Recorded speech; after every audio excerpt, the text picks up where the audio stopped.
And then there's fat atrophy, which you were suffering from. I just don't have a lot of fat left. You lost a lot of weight, and I have a ton of people, very high-end clients who are biohacking their way through life and lowering their body fat pretty aggressively at times. Mm-hmm. And that leads to kind of a deflated effect and excess skin. And then there's muscular components, typically hypertrophy around the eyes, mouth. And then obviously the last, which is what we see, is the skin. So how can we affect the skin? The gold standard has been a facelift because you have so much flexibility when you do that. But once again, like you described, how can we not do that and leave visible scar? So the combination of basically elevating tissue like you would do a facelift, but all through 2 to 3 millimeter openings that won't be visible once they're healed or in the line of sight once they're healed, allows me to basically separate the layers, the skin and fat layers, and then tighten them with the radio frequency treatments we use. And then we can do neck lifting or, like you mentioned, soft wave. But the final thing that's helped is using hollowed out microneedling or microcoring devices, more accurately, to remove skin without a scar. So that was the most long, medical, meandering answer I've ever heard of. Do you need some smart drugs?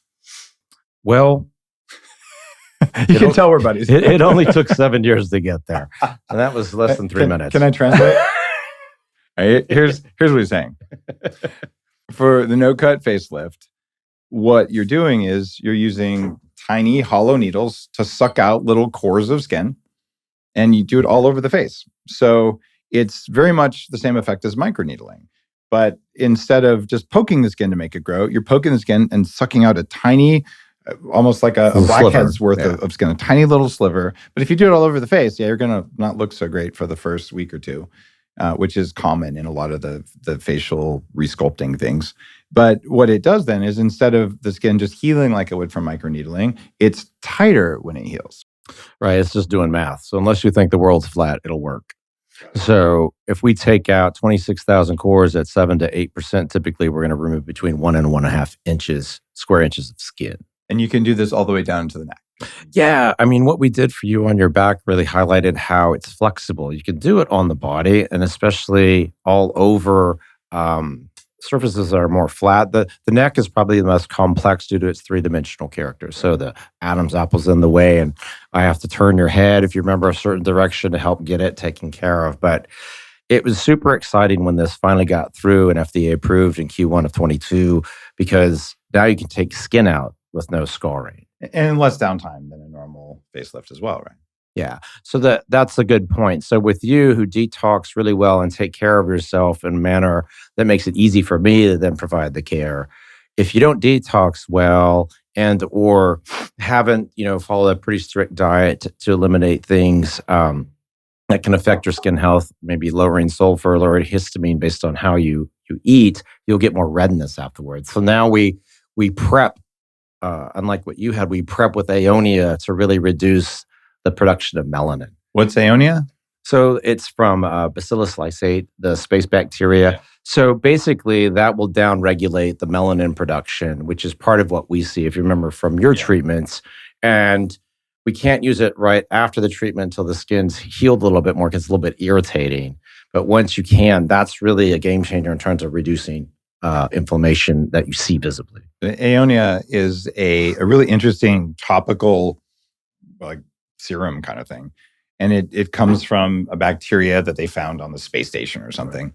And it has really nice clinical effects, except they put a whole bunch of really strongly scented herbs in there or flowers or something. And it's so strong that I start sneezing. Like you react to the plant extracts in it don't need to be there for it to work. I wish they would take those out and make like an unscented version, but it is really powerful. I gave away my bottle of it because every time I put it on, I would just start coughing. I'm like, this is no good.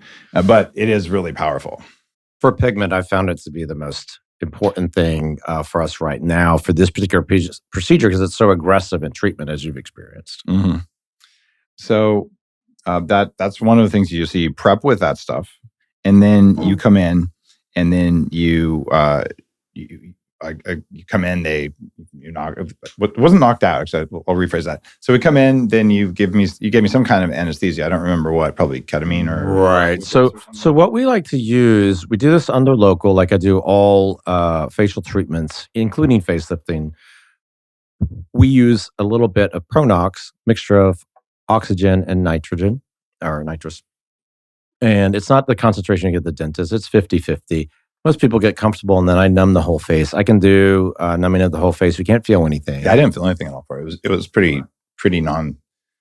It was pretty trivial. I felt it afterwards, just because you're also inflating the face with some saline, so that the needles don't go through into the nerves and stuff. So you don't look great that day. I mean, it's yeah. We make a little soft pillow of anesthesia for it, and then we do the treatment process, like we said, and then ultimately, once we get everything removed, including the cords of skin, and cleanse it, then we're going to put you in our hyperbaric chamber. If you brought your own stem cells like you have, we would do your treatment with those. We'd add exosomes, whatever we could do to enhance the delivery that day and treatment that day, and then put you in our hyperbaric chamber in my office. Nice.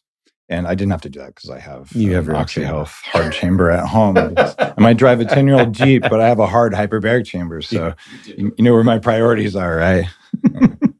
Now, okay, so this is a possibility. And in terms of cost, this is a little bit more expensive than a normal face cut or facelift? Well, there are facelifts that range from $250,000 probably down to like $10,000. Wow. And so ours really is, in that respect, very economical. Okay. So, okay, lower end of the range, but not $10,000. No, and not $250,000 either. Yeah, and so you do have, and it's going to depend on which all treatments a certain person needs. So this is not like a budget thing, but it's not out of range at all. No, I think this is very realistic. And the more important thing is getting yourself prepared, because we don't want to react to anything after a treatment that we provide for a patient, whether it's in our office or in the operating room. We want to be proactive and get you on track before you ever see us. Yep.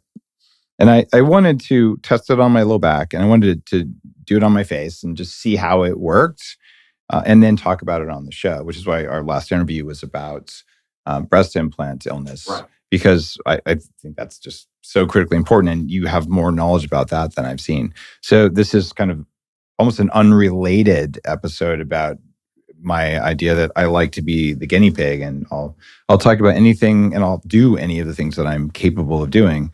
So I don't need breast implant work done. Thank you very much. But other than that, I'm down for whatever. So I noticed meaningful results, because I mean, maybe in the video we'll cut in like what I used to look like and how big my face was.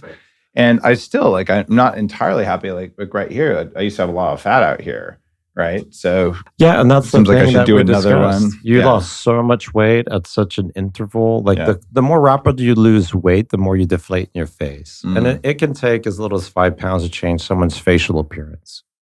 Yep. It's and not 100. Yeah, and people are asking, Dave, how did you lose the next round of weight? Because I went through a time in life, I go from 300 to 250 to 300 to 250 over and over. And that's why the keto diet doesn't work. That's why I wrote the Bulletproof Diet. You need to do cyclical keto with clean fats without the inflammatory stuff.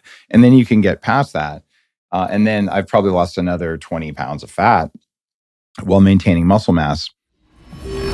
You're listening to The Human Upgrade with Dave Asprey.